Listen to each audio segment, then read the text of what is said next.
I'm really starting to notice that a lot of people are alive, but they're not actually living. They're stuck in the wake up, go to work, stare at a screen, come home, eat, sleep, repeat, day after day after day. And somewhere along the way, the imagination just gets dimmed a little bit more each day until it just is non-existent. And most people don't notice it because it's a gradual dimming of the imagination. But from the outside looking in, you notice it. We've built a society now where a lot of people live in this zombie mode, and we call it adulting. And I believe that there is a different way to live a life, to adult. And that is a way of letting your imagination lead. Right now, a lot of society is stuck in routines that they didn't necessarily consciously choose in the first place, or living lives that look good on the surface, but underneath just mean nothing. They feel empty underneath. And you're either watching this video because you're simply allergic to that life, like me, or you're currently living that life and you want to get out of it and you want to live a more creative lifestyle. Most people aren't miserable enough to change. A lot of people need that rock bottom moment to actually generate any change within themselves, to like shake up their system, to be like, wow, if I continue going on like this, it's not going to end well for me. And so a lot of people stay in this like mediocre day after day groundhog style situation that they've found themselves in. And yes, it may look like they've got their shit together on the outside, but they don't feel fulfilled enough to feel alive. And so they just continue on with this pattern and they wait and they live for the weekends. And the thing about that is you spend 5 days working a 9 to 5 and then you have your weekend, but that's only 2 days, 2 out of 7 days. 2 out of 7 is 28.57% of your life, which means that you're handing over 71.43% of your existence to something that you don't really give a shit about, something that you don't even enjoy. And what's mind-boggling to me is that most people don't even question it. They just keep going because everyone around them is doing the same thing. It's become like a pack mentality. And there's a few questions that I wish people would sit with. I want people to start questioning, what if there's more to life than this? Because there is. And also the second question is, what if adulthood isn't meant to be boring, heavy, and numb? Because I don't know why we've just made that the default. Like, yep, that's adulting. Yep, welcome to adulthood. Like that's the response to whenever we like complain about the problems that we face as an adult. But being an adult can be your best years of your life. I'm 32 now, I'm in my 30s. And I'm realizing that I'm starting to move into my prime in terms of knowing what I want to do, how I'm going to do it, physically, mentally, spiritually, emotionally. I am well and truly moving into my prime. And to think that right now I could be working behind a desk in corporate, a 9 to 5, actually makes me feel very ill. Just talking about it just then makes me feel like I want to throw up because I cannot imagine myself living that life.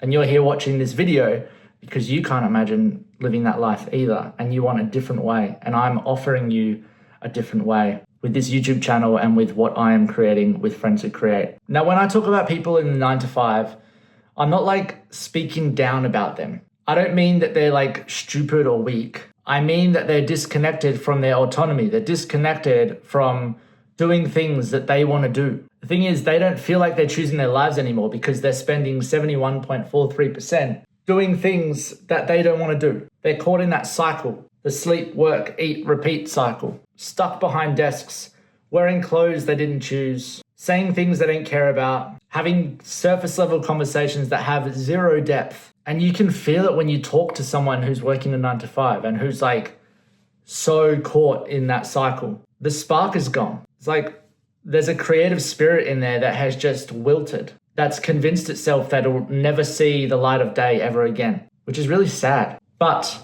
we can bring it back. And before someone jumps in and says, well, not everyone hates their 9 to 5, I 100% agree with that. And it's not the job that is always the problem. Some people love their 9 to 5. The lack of ownership is. People feel trapped in systems that feel safe, but slowly strip away agency. This is when comfort starts to become a cage. Because once you sign up for predictability, uncertainty feels scary. Uncertainty feels threatening. And the thing with imagination is that imagination thrives on uncertainty. So if you're stuck in a predictable life, and you've pushed uncertainty away, you don't leave any space for imagination to come in. You don't leave any space for yourself to use your imagination. So people tend to choose comfort, and they call it adulting. They remove the uncertainty and the unknown from their life because it threatens their predictable cycle that they're caught in. I want to talk about the real danger of living for the weekends, living for those 2 days every week, because it doesn't just waste time, it actually numbs you. It teaches your nervous system that joy is scheduled, that freedom is temporary, and that play must be earned. And over time, your imagination stops offering alternatives because it just gives up. Why would it even try? You've trained it not to. Most of us weren't told to stop imagining directly. A lot of the time it happened indirectly. For me personally, a big moment was education. I remember in year 1, I had a teacher called Mrs. Cray, and I'll always remember her. But I would be my most playful, creative self. I would make things out of Legos and just make her laugh all the time because I was just being playful and creating things and making other people laugh. And I was just so in the present and just joyful. But then as the years went on, they start teaching you more of what they want you to know. And the space for you to actually play within class got less and less and less. And it was more like, you need to know this, this, which I wholeheartedly believe that the education system is just backwards. And I noticed that as time went on and as school went on, I started building up this anxiety, especially through high school. And I didn't know what it was because I looked around at my friends at school and they were all doing fine and they were all doing well, and I was secretly struggling. And I realized that there was no room for me to play with my imagination. But then there was the occasional class of like media or home economics where I could allow my creativity and my imagination to play. And they're the classes that I did well in, really well in. And I think that's kind of happened to a lot of us, especially going through the education system, because the education system doesn't teach you how to think, it teaches you what to think. So a lot of us intuitive kids spend our years going through the education system feeling something's off and feeling like this isn't how it's supposed to be. I know certainly that's how I felt, but I just went with it because I'm a people pleaser and I just wanted to make everyone happy and keep everyone on my side. But the whole time I was dealing with this anxiety, and I didn't know what anxiety was because I'm a kid. I've never had anxiety before. So I thought it was just a normal part of the schooling process. I thought it was just a normal feeling to have going through the education system, going through school. In hindsight, that's not how you're supposed to feel moving through anything. If you feel like you're going through something and you have a massive knot in your stomach the whole time, that's probably a bad sign. And now I know that. And that's the thing. The further you go in the education system, the less room there is for imagination to exist. And you stop wondering and you start memorizing. There's no room for curiosity and there's no room for what if. It's just compliance. It's passing grade or fail grade. And to be seen failing at school in front of your teachers and in front of your peers is like, honestly, the worst thing that can happen. So you do everything you can to make sure that doesn't happen. Even if your gut and your intuitive self is just like crying for you not to continue on this journey. And then lay it on top of what the education system taught us and how it made us feel and the beliefs that are ingrained within us. There's also a few more beliefs that are layered on top of that. Things like, this is just what adulthood looks like. That's one that I deeply hate.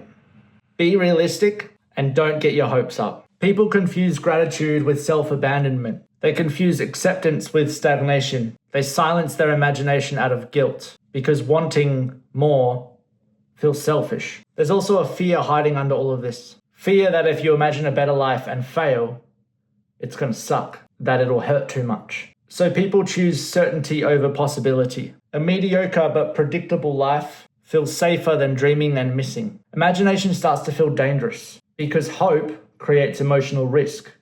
But if you're not willing to put yourself in that emotional risk, then you're not willing to be vulnerable. And if you're not willing to be vulnerable, then you'll never experience life to the fullest. You have to get uncomfortable in order to make wins. You have to fail forward. You have to be okay with fucking it up. That is the only way forward. Another big one that people don't really talk about is that if I imagine a different life, I might outgrow people. And that is totally normal. That is a very, very, very normal part of the process. It's going to happen whether you like it or not. There's going to be people in your life that you see as people that no longer serve the life that you're living. And you have to let them go. As much as you enjoy that person and as much as you think they're a nice person, sometimes you have to let them go. Sometimes you have to limit the energy that you give them because, quite frankly, the energy that they give you is draining. When you imagine a different life and when you start living a different life, you're going to make others feel uncomfortable. You're going to make people in your life feel uncomfortable because they're not used to this version of you. This is a totally, entirely different version of you that they have created within their mind. This isn't the version of you that they know. This is someone entirely different. But saying that, if you have people in your life who cannot handle that and who cannot see that you are changing for the better and who are trying to keep you in that same perceived reality that they're comfortable in, then that person is not for you. And you need to let them go as soon as possible. You need people who will cheer you on about your growth. You need people who will egg you on into the next version of yourself. You need those people. You need people to see you for you and every single version of you. Because what's the fucking point in having friends who just want to keep you in their mud, who want to keep you stuck? Hell no. That sounds draining. Also, when you start imagining a different life and you start living a different life, you're going to lose belonging. So a lot of people stay small to feel connected. Why? Don't do that. Play a big game. As I said before, the people who support you playing a big game, they're the ones that you need to interact more. They're the ones that you need to give your energy to.